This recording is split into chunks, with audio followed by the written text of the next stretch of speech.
When we think about generative AI, we usually picture it writing emails or making cool images, but it's doing so much more than that. It's starting to unlock the actual secrets of life itself, promising to completely reshape biology and, well, our health.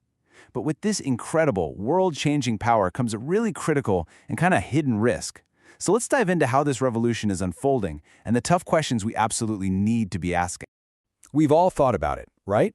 What would it be like to not just add more years to our life, but more life to our years? Well, that dream, it's not really science fiction anymore. There's a global movement happening right now, this massive longevity and wellness boom that's all about redefining what it even means to get older. We are not talking about some small niche interest here. The global wellness economy is projected to hit a mind-boggling $8.7 trillion by 2027.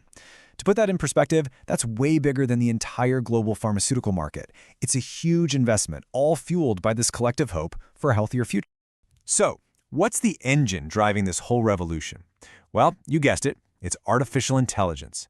We are right in the middle of an AI-fueled longevity boom, where this technology is cracking biological codes that had scientists stumped for decades. And look, this isn't just some tech buzzword. AI is a real, practical tool that's being used as we speak. Machine learning can sift through enormous data sets to find the hidden signals of aging. It's speeding up drug discovery from a process that took years down to just months. And get this, it's even helping researchers figure out how to re-engineer our own cells. I mean, imagine telling your cells to just revert back to a younger state. That's the whole promise behind technologies using something called Yamanaka factors, these proteins that can essentially hit rewind on the cellular clock. And this quote from Hassan Jassim Al-Nawais really just hits the nail on the head. We're seeing this fundamental shift in thinking, moving away from a reactive model, treating sickness after it shows up, to a proactive one that's all about prevention and optimization. And AI is the key that can make that a reality for all of us. All right, so we get what AI is doing, but how is it doing it? How can a piece of code actually reach in and interact with our biology? Let's get into the core technology that's making all this possible. Okay, the magic behind this is something called generative protein design. The easiest way to think about it is like this. Your body is filled with millions of tiny molecular locks.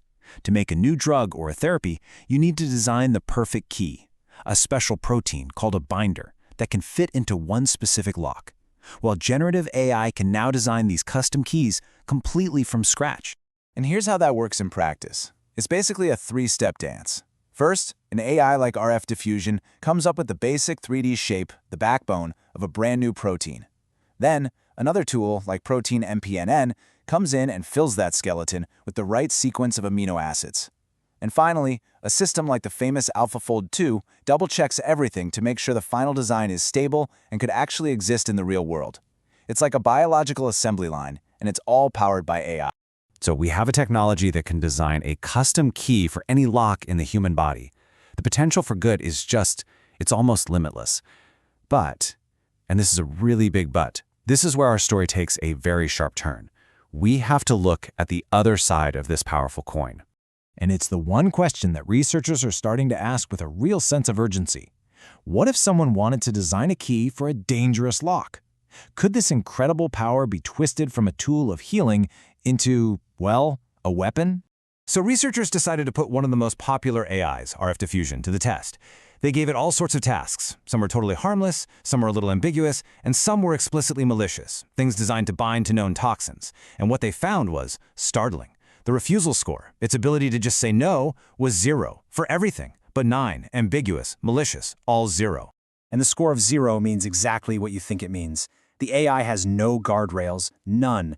It has no idea, no concept of the difference between a request to design a cancer-fighting drug and a request to design something that binds to a deadly toxin. It just builds, no questions asked.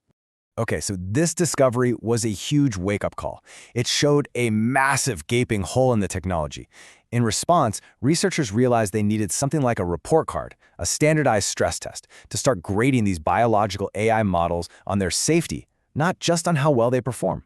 First up, the most basic test you can imagine, refusal. Can the model simply say no to a dangerous request? And as we just saw, current models get a big fat 0 out of 1 on this. They fail this test completely. The second metric is plausibility. Does the AI actually create designs that are stable and could work in the real world? And yeah, it's actually great at this. The problem is, it's just as good at designing a plausible, harmful protein as it is a helpful one. The AI's only goal is to make a stable structure. It doesn't judge the morality of what that structure is for. Next, there's safety distance. This one measures how similar the AI's new creation is to a whole database of known dangerous proteins. Now this is where it gets really interesting. It's the only test where current models show any difference at all.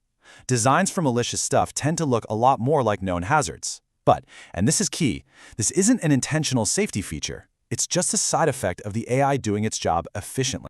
And finally, adversarial robustness. This is a big one. Even if we do build safety filters, how easy are they to trick?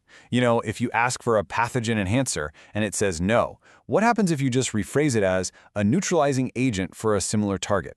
This tests how easy it is to just walk around any safeguards we build. So, what we have here is this incredible technology that promises a health revolution, but right now, it's like a supercar with no brakes. This brings us right to the heart of the conflict we have to solve: how to balance this mind-blowing innovation with some profound responsibility. On one hand, you have the promise, a future of preventative medicine, healing, rejuvenation, all of it.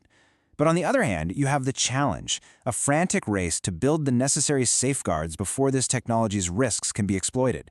It feels like we are trying to build the seatbelts for a car that's already going 200 miles an hour. And this gets right to what's known as the dual-use dilemma. The exact same instruction, like design a protein that binds to this part of a virus, could be used for a therapeutic goal, maybe to make a vaccine. Or it could be used for a malicious one, like making that virus more potent. The AI has no clue if you're a hero trying to cure a disease or a villain trying to cause one. So, what's the solution? Well, the path forward has to be multi-layered. First, we need to ground these AI tools in the same biosafety rules we use for physical labs. We also have to build smart filters to screen requests before the AI even starts, and then screen the results after. And maybe most importantly, the whole scientific community needs to agree on a standard for stress testing all new models to make sure safety is baked in from the start, not just an afterthought. We're at a huge turning point. The same exact technology holds the key to incredible health and longevity, but it also holds the key to brand new biological risks. These tools are being built at lightning speed, so the critical question we're all left with is not if we'll use this technology, but how we're going to steer it. How do we make sure this revolution builds the healthier, brighter future we all want, and not a more dangerous one?